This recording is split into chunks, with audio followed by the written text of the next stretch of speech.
ফিল্মের এসব কাণ্ড কারখানা দেখে আপনি নিশ্চয়ই ভেবেছেন সবটাই গাঁজাখুরি গল্প মাত্র, কিন্তু জানেন কি, বর্তমান যুগেও রয়েছেন ইচ্ছেধারী নাগিনেরা, যারা ক্ষুব্ধ হলে সাপের মতোই বিষময়ী হয়ে ওঠেন।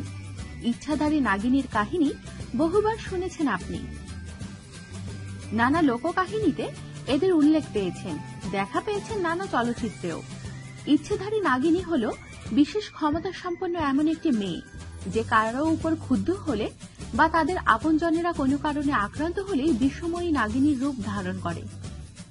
ফিল্মে এসব কাণ্ড কারখানা দেখে আপনি নিশ্চয়ই ভেবেছেন সবটাই গাঁজাখুরি গল্প মাত্র, কিন্তু জানেন কি, বর্তমান যুগেও রয়েছে ইচ্ছাধারী নাগিনরা, যারা ক্ষুব্ধ হলে সাপের মতোই বিষময়ী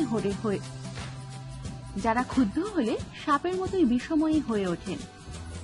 ভারতে এখনো এমন কিছু মহিলা রয়েছেন যারা অশুভ শক্তিকে দূরে রাখতে বিষধর সাপের বিষকে ব্যবহার করেন। সাঁওতাল সর্পতান্ত্রিকরা নিজেদের সঙ্গে সাপের বিষ বয়ে বেড়ানোর রীতি প্রচলিত রয়েছে। আক্ষরিক অর্থে সাপের বিষ সঙ্গে নিয়ে তারা ঘোরেন। আসলে পাতা বা ডালপালা কুড়ানোর প্রয়োজনে ঘন জঙ্গলে তাদের সারাদিন ঘোরাঘুরি করতে হয়। নানা ভয়ঙ্কর জন্তু জানোয়ারের যেমন উপদ্রব রয়েছে সেখানে, তেমনই রয়েছে উটকো লোকদের হাতে আক্রান্ত হওয়ার ভয়ও।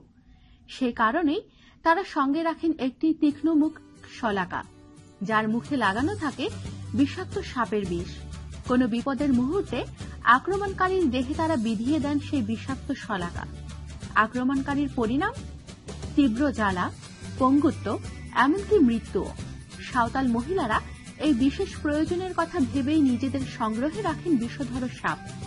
সেগুলোর বিষ নিষ্কাশন করে রাখা হয়।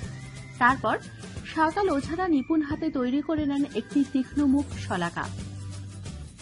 সেগুলোর ধারালো মুখটিকে চুবিয়ে নেওয়া হয় সংগৃহীত বিষের ভাণ্ডে।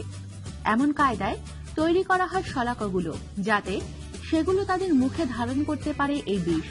তারপর কোমর বন্ধ বা বালা করে তারা নিজেদের শরীরে পরে নেন এই শলাকাগুলো, বিপদে পড়লে ব্যবহার করেন।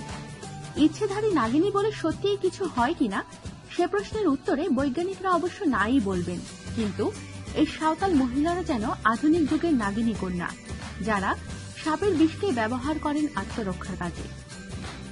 আমাদের সাথেই থাকুন আর সাবস্ক্রাইব করুন।